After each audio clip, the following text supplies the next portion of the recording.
Who hired an old man to work here? You're fired." The words burst across the office floor just as the handheld camera steadied on the young man's furious face. Sunlight from the tall windows sharpened every micro-expression: the tightened jaw, the superiority in his stare, the aggressive point of his finger as he closed the distance between them. The older man didn't break. He stood with quiet dignity, his calm gaze absorbing the humiliation without a single defensive gesture. Nearby employees froze mid-motion, exchanging uneasy glances, some whispering under their breath, others stiff with disbelief as the tension thickened like static in the air. And as the man turned to walk away, something invisible shifted. A fault line beneath the surface, holding a truth no one in that room could imagine. Before we begin this emotional story, tell us in the comments from which city you are watching, and don't forget to leave your like to keep following us.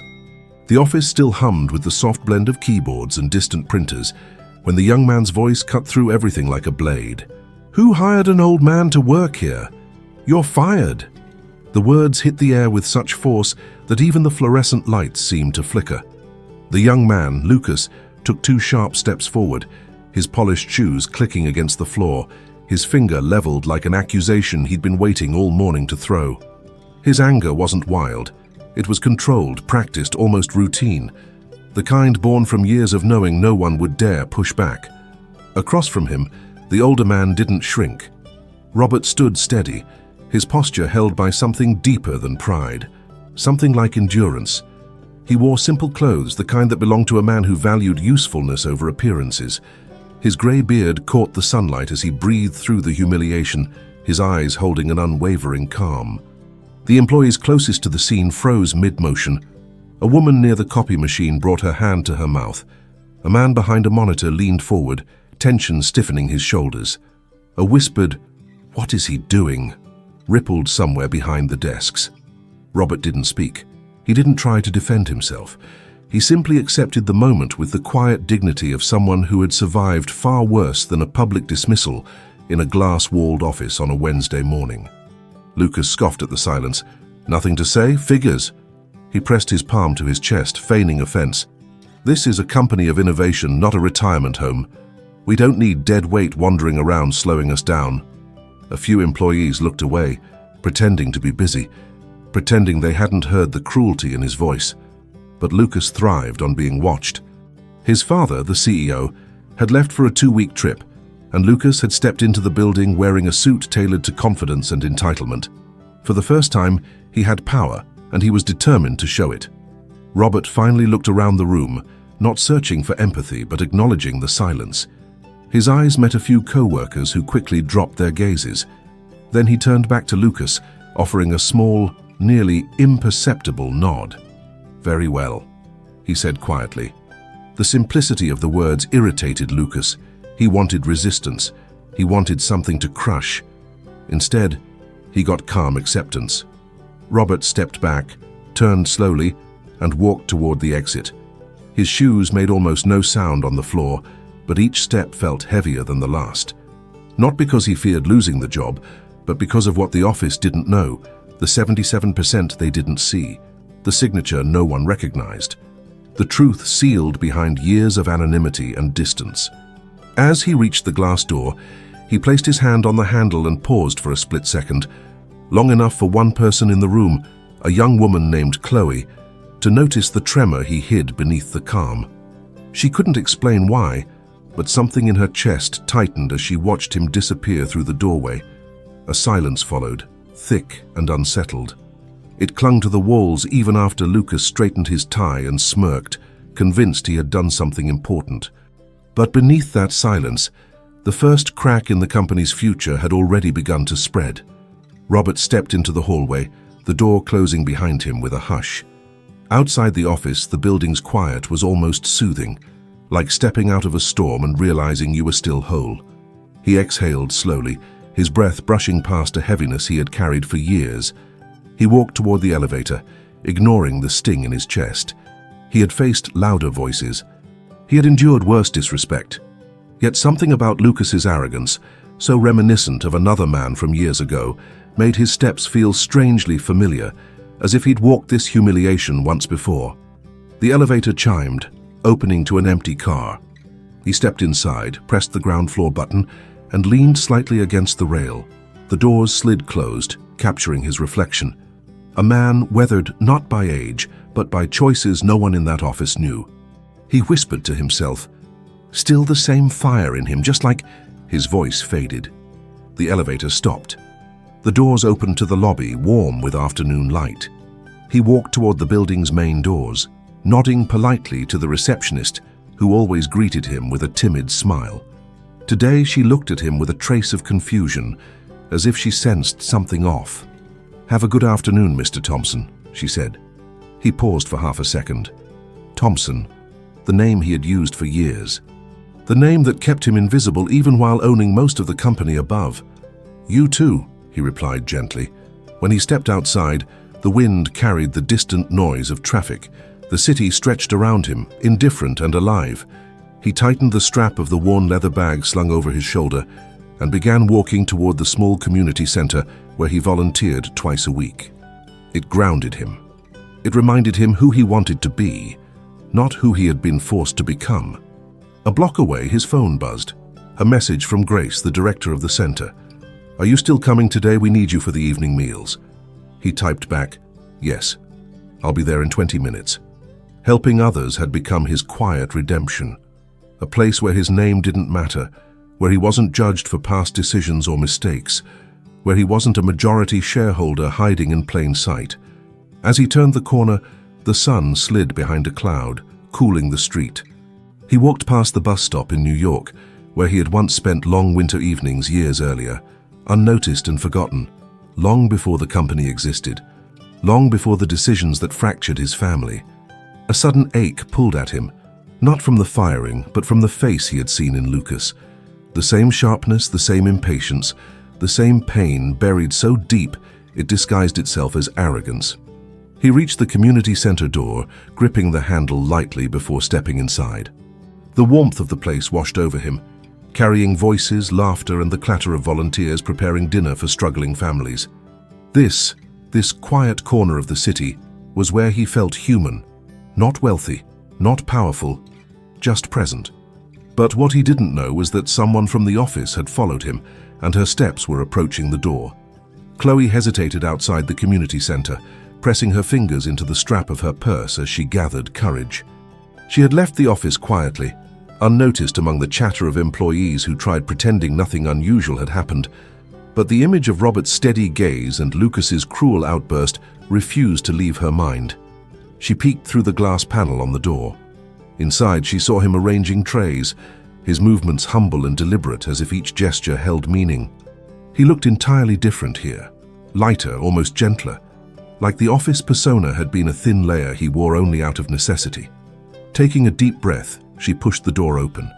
Robert turned at the sound. Surprise softened his features when he saw her, but he didn't speak first. "I'm sorry to bother you," she said, her voice low as she approached. I felt I needed to come." He offered a small nod. "It's all right. What can I do for you?" Chloe glanced around, unsure where to begin. "What happened back there? It felt wrong. I wanted to check if you were okay." He studied her face, noticing the discomfort, the sincerity.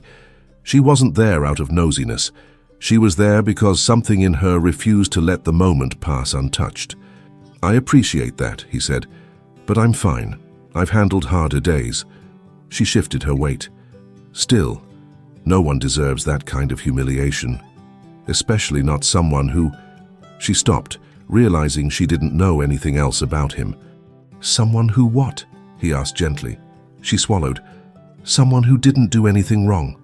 Robert smiled a little, almost amused by her honesty. Life doesn't always give kindness in the places you expect it. He turned back to the trays, adjusting them. Chloe watched him for a moment, noting the care he poured into a task many would find trivial. "Do you volunteer here often?" she asked. "Most days," he replied. "It keeps me connected to what matters." "And the job?" she said hesitantly. "Are you going to fight what happened?" He paused, considering the question. "No," he finally said. "Some things aren't worth fighting, and sometimes letting someone expose their character is more valuable than defending your own." Chloe exhaled slowly, absorbing the weight of that answer. A child nearby tugged on Robert's sleeve. "Mr. Rob, can you help me tie this?" Robert knelt with a warm smile and tied the shoelace carefully. Chloe watched the tenderness in the small gesture. It contrasted starkly with Lucas's earlier cruelty. Something deep in her chest shifted. She didn't know why, but she felt compelled to stay. When Robert stood again, she stepped forward. "Would you mind if I helped today?" He blinked, surprised. "You want to volunteer?" She nodded. "I think I need to." He didn't question her reasons. Instead, he handed her an apron and pointed toward the tables. She slipped it on, adjusting the knot behind her back. As they worked side by side, voices rising and falling around them like a gentle tide, Chloe realized something. This man carried a secret. Not the kind born of shame, but the kind born of history, of things unspoken, choices made long ago, wounds carried quietly. And for the first time, Robert felt someone looking at him not with pity or judgment, but with genuine curiosity. But back at the office, Lucas was celebrating. And the news of what he had done had already reached someone who would not tolerate it. Lucas paced inside his father's office as though he owned the space. Sunlight glinted off the glass awards on the shelf. Awards his father had earned, not him. But in the empty room, Lucas imagined his reflection in each one, tasting the authority he craved. He replayed the scene for the third time to his co-worker, Noah, who stood stiffly near the door. "I mean, did you see his face?" Lucas said, laughing sharply. "He didn't even defend himself, just walked away like the useless old man he is. Honestly, firing him was doing the company a favor." Noah forced a nod but looked away.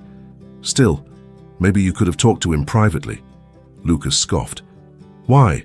He shouldn't have been here in the first place. My father runs this place. I'm just cleaning up." He straightened the cuffs of his shirt. "It's time this company moves forward with people who aren't stuck in the past." Noah said nothing. Everyone knew Lucas's father had built the company from nothing.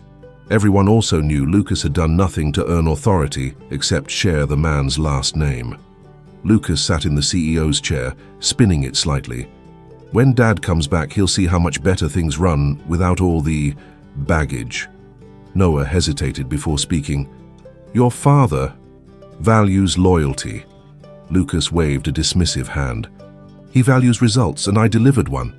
But as he said it, the office door opened.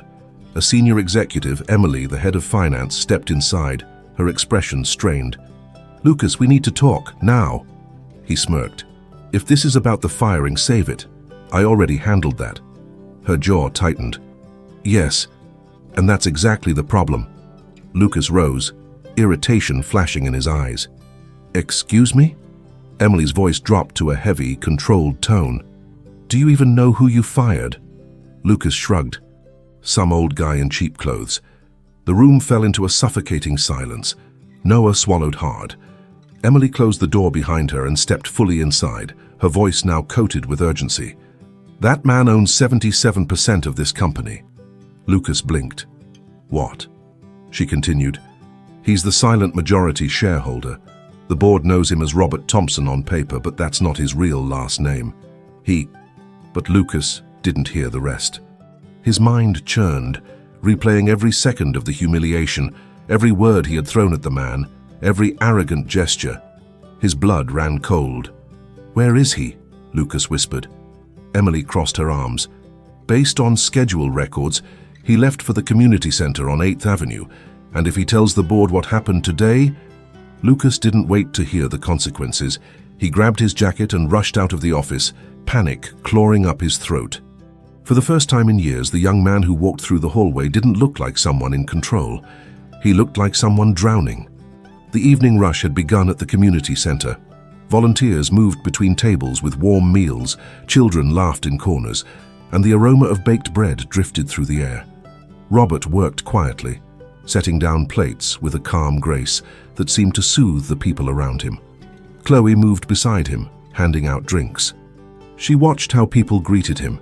Soft smiles, grateful nods, children waving. He fit into this place like he had been carved for it. As she passed him another tray, she finally asked the question that had brewed since she arrived. "Robert, can I ask something personal?" He looked up. curious. "You can," she inhaled. "Why did you let him speak to you like that? Anyone else would have defended themselves." Robert studied her face, seeing not judgment, but genuine confusion.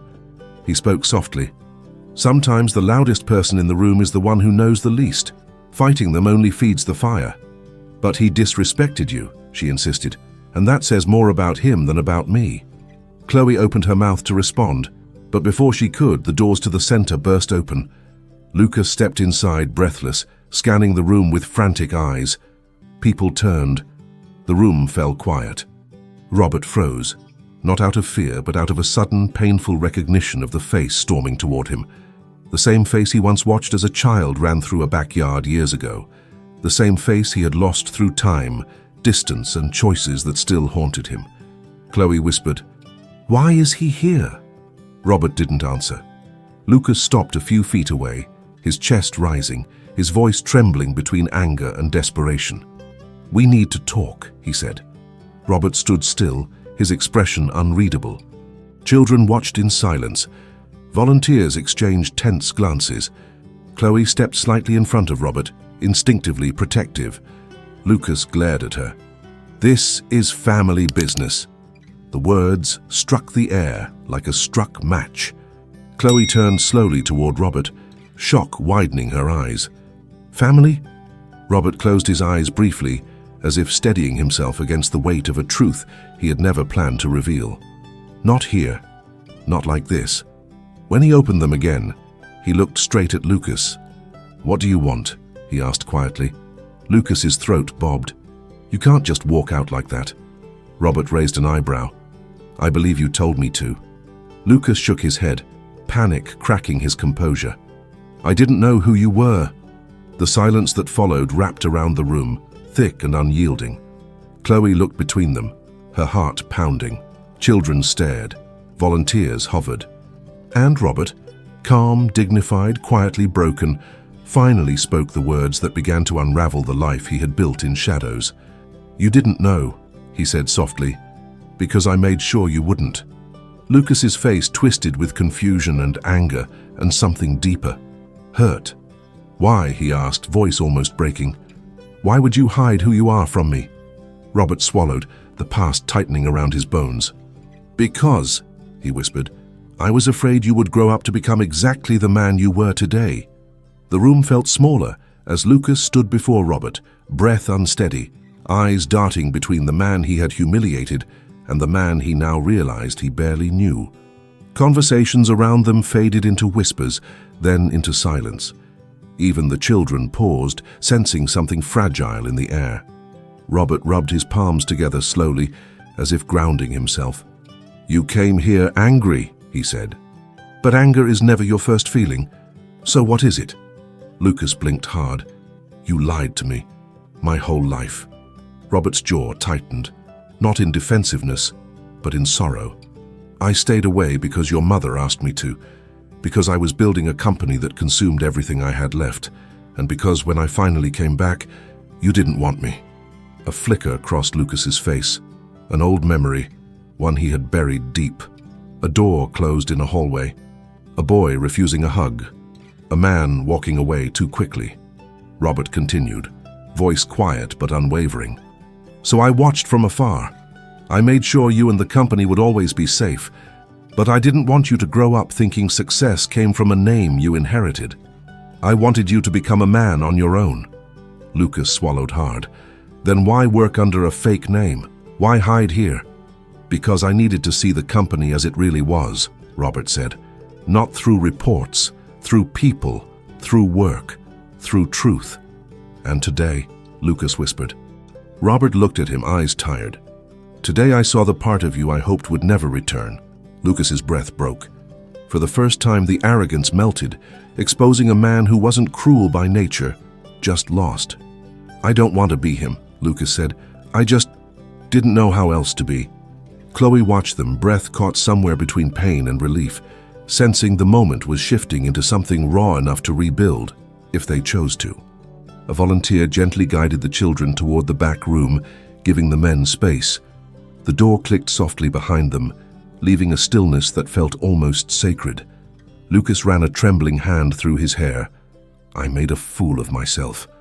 Of you. Of the entire company. His voice cracked. I thought power meant control. That being strong meant never looking weak. Robert stepped closer. Not intimidating, but steady, like a lighthouse guiding someone lost at sea.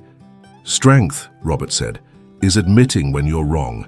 It's the courage to face the person you've become and the person you want to be.